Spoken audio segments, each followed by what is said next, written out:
though they were a little lower, but we are almost 80% ahead of those targets. Wow. Okay.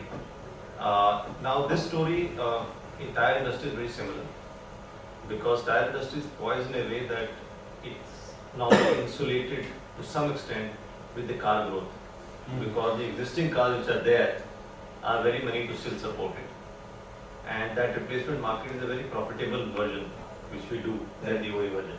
Correct. So it has the inherent ability to balance it out between the two, and that's where somewhere we learned more in this bad patch also from that perspective. Number two, from a tire industry perspective, I think it's a very capital intensive, and at the same point of time it's a technology with a few people. Tire technology with a few people. Okay. So that makes it more profitable. So the advantage to make it more profitable. I always thought it was more of a commodity. Now, No. the rubber buying is commodity, but tire itself is not a commodity. Okay, let me put another perspective to it. For truck tire, it's a commodity. Truck bias tire is a commodity, Not for radial. not for radial. Like, but we are the market leader in farm tires. So there it's some commodity, but their brand preference plays. Car radials, we are a big player. You're very innovative also. Goodyear has done a lot of innovation. Yeah, I'll talk about it. So the car radial is not at all a commodity. It's a big one. And I'll tell you how it's not a commodity in that perspective. Then on the truck radials, it's still not a commodity, it is coming up. If you see the number and the type of cars and the variants of the cars which are there on the road,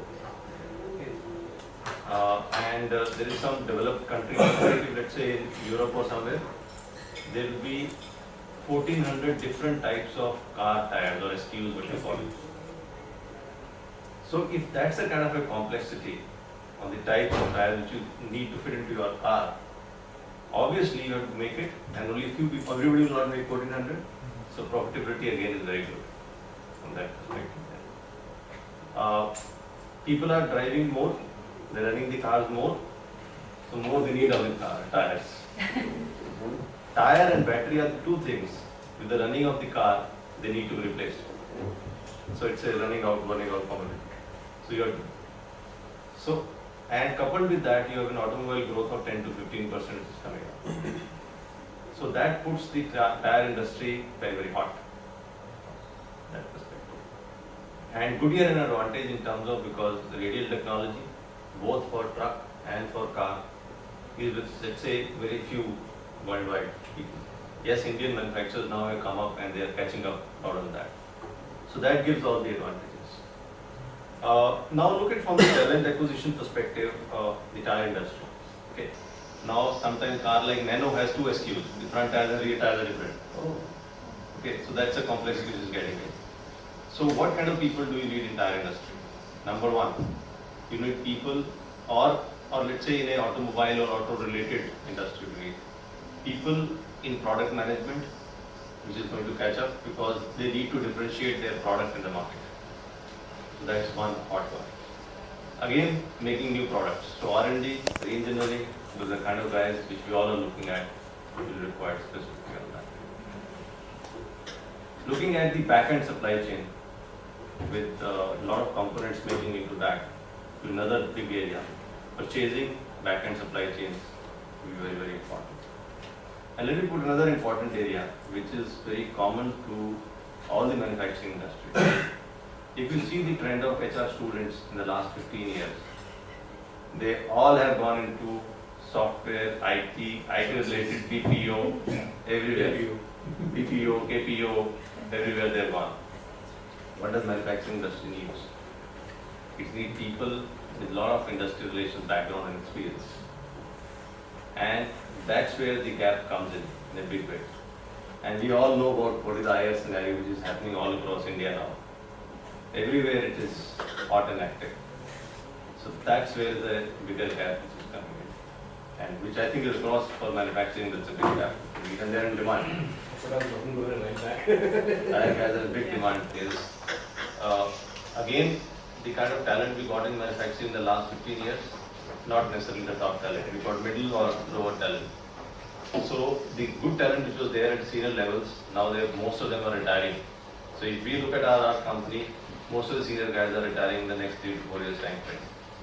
And we don't have many people who can replace them. So senior level positions on various heads are going to come in more in the next 2 to 3 years perspective, coupled with the kind of growth in auto ancillary, durables, even FMCG, cement, all infrastructure, everything those kind of related to brick and mortar. The growth is, if you see day before yesterday economic time, the growth is the highest there, 10 to 15%. So I close my statement, this sector is hot as of now. So you, in a sense, you're saying that, what I did pick up from the last few sentences is that things are heating up across all industry. Everybody is hiring, and we're going to get back into this talent demand supply situation that we were in. Which today we've been kind of saying recession में बहुत लोग मिल जाते हैं. Interesting trend. There is one more interesting trend which is coming here. Because this sector is one of the first one to bounce back. Yes. This sector is more steady. Yeah. We are able to attract from everywhere now. Yeah. So that's the advantage manufacturing sector is getting. Yes. People want to come into this back. So that's a happy trend. Earlier it was very tough to attract somebody to get into this kind of a company. And today I think manufacturing compensations also have grown. It wasn't as poor it was, maybe 10 years ago, where people then started choosing software or choosing the services industry. You see the Hewlett and Mercer, the survey which has come out 2-3 days back. What are they talking about? They're putting manufacturing composition growth at a higher percentage than IT software bank. In manufacturing 12%. 12%. The IT manufacturing 8-7%. So manufacturing sector, and if you compare with the data for the last 4 years, manufacturing is catching up onto that. Very exciting time actually to be talking to all of you. So I've had a basic problem in R&D and all, but not only like those areas, but support area also, like finance people. They are not coming from the manufacturing background, and we are finding difficulties. Like they don't know the law, they don't know how to work in sales tax or excise, or because they are working for IT company most of the time. So that area is also really, becoming very difficult for us to groom. yeah. And their mindset also, because manufacturing, if you are saying 8 to 5, it will not work. So that is again a big. So Aparna, give us business perspective. You all these people that Sona hires, a lot of them end up working for you. A lot of them work in other divisions. So how has it been? Sona has been one of those groups that has hired a